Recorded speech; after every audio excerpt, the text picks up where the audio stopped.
karagatan. Papakain ko yung Betty na yung kioktibo ng buong buo. Tapos sa Fredo na yan, papakain ko din siya. Pag tinuluyan niyang pakasalan niyan si Betty. Tapos, pasaya ka na. Tapos noon, pwede na ako mamatay. Hindi ko talaga kaya mawala sa tabi ko si Sir Fredo. Naghihinala ang Reyna Janga. Oo. Kumbinsido sila na may traidor sa palasyo. Rebus, natatakot ako para sa'yo. Paano kung malaman nila na ikaw ang lihim na kumakalaban sa kanila? Mapoproteksyonan ka ba ng kapatid mo si Usaro? Kahit kapatid ko yun, basta't iutos ng Reyna na ipapatay ako, hindi na magdadalawang isip ang kuya kong yun. Tapat na kawal siya ni Reyna Janga. Kaya dapat mag-ingat ka. Mas makakabuti siguro kung huwag ka muna gumawa ng bagay na labag sa kanila. Ano ba sabihin? Nawawalan ka na ng pag-asa. Alam mo, Buboy, hindi sa lahat ng oras kaya kong labanan yung mga problema na dumadating sa buhay natin. Lalo na sa buhay ko. Minsan naman, mahina rin ako. Kaya kailangan magsikap tayong dalawa para maging maayos yung buhay natin na hindi tayo umasa sa ibang tao. Huwag ka mag-alala, Arana. Nag-iingat ako. Kaibigan kita, Rebus. Mahalaga ka sa akin. Ikaw lang ang tanging pinagkakatiwalaan ko dito sa palasyo. Ayoko mawala ka pa sa akin. Hindi mangyayari yun. Salamat sa pagmamalasakit mo.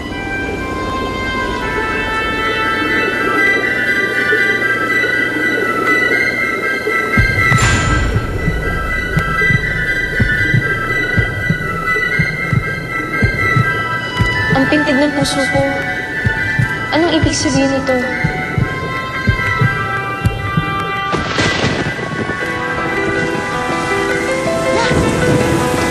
Sabihin! Muna na tayo! Tatay mo muna! Alili mo! Ay! Ay!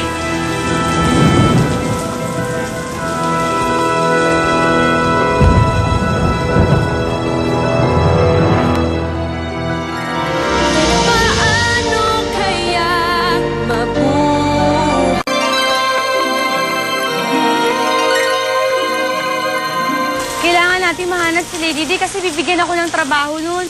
Tapos mag-aaral ako. Pag tapos na ako mag-aaral, ikaw naman na mag-aaral. Alam mo, sabihin, matanda na ako nun eh.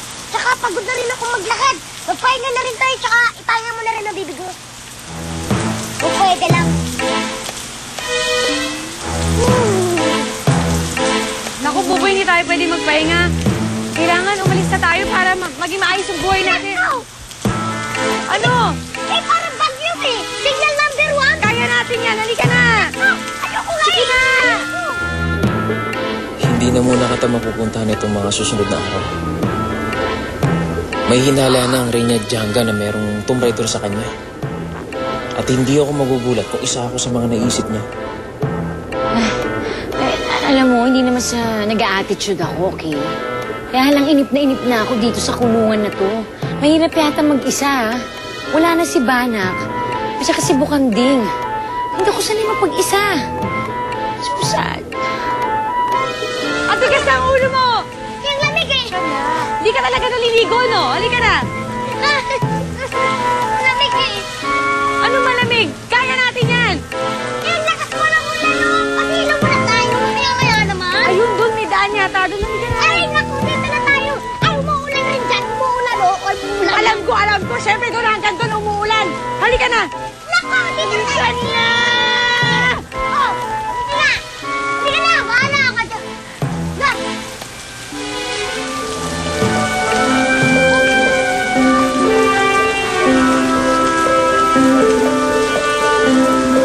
Tama ba yung nakikita ko?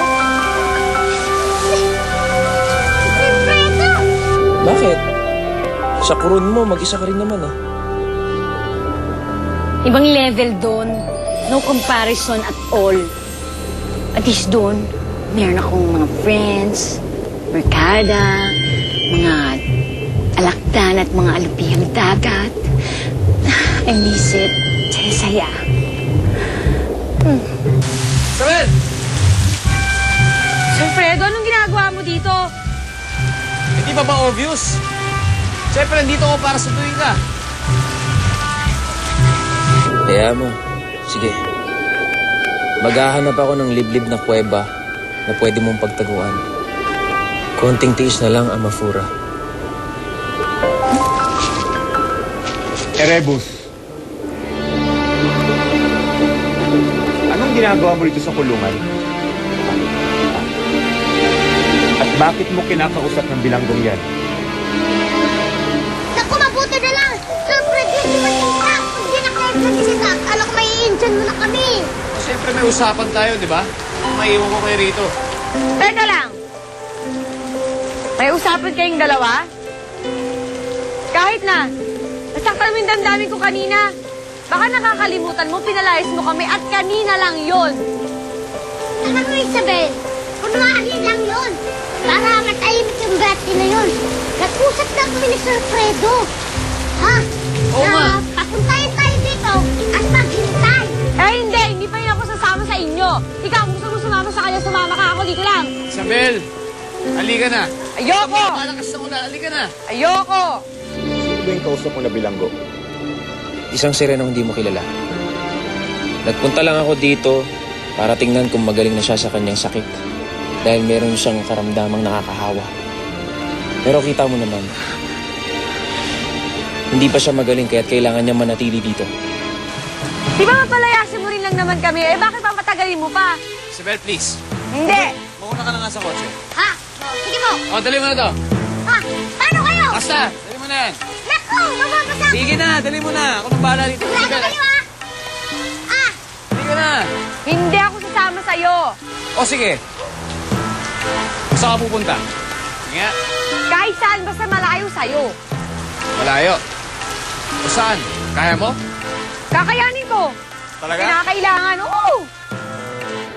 Nakakapagdudang mga kilos mo, Erebus. Kung hindi ka naniniwala sa akin, bakit hindi mo lapitan? Hawakan mo pa kung gusto mo. Pero wag mo kong sisisihin kung mahawa ka sa kanya.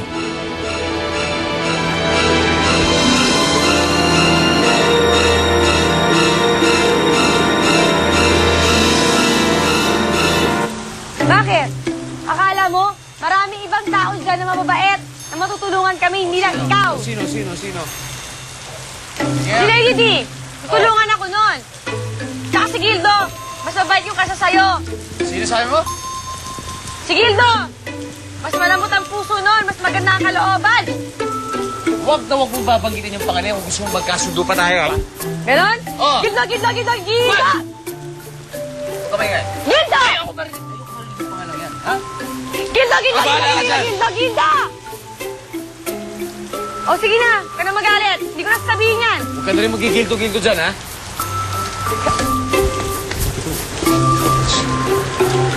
Hindi ka na magigildo. May sasabihin ako sa'yo. Gildo. Bitawan mo ako! Gildo!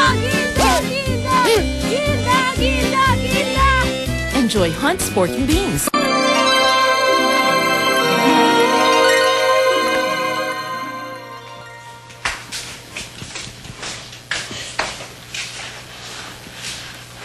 Wala kayo may ingay.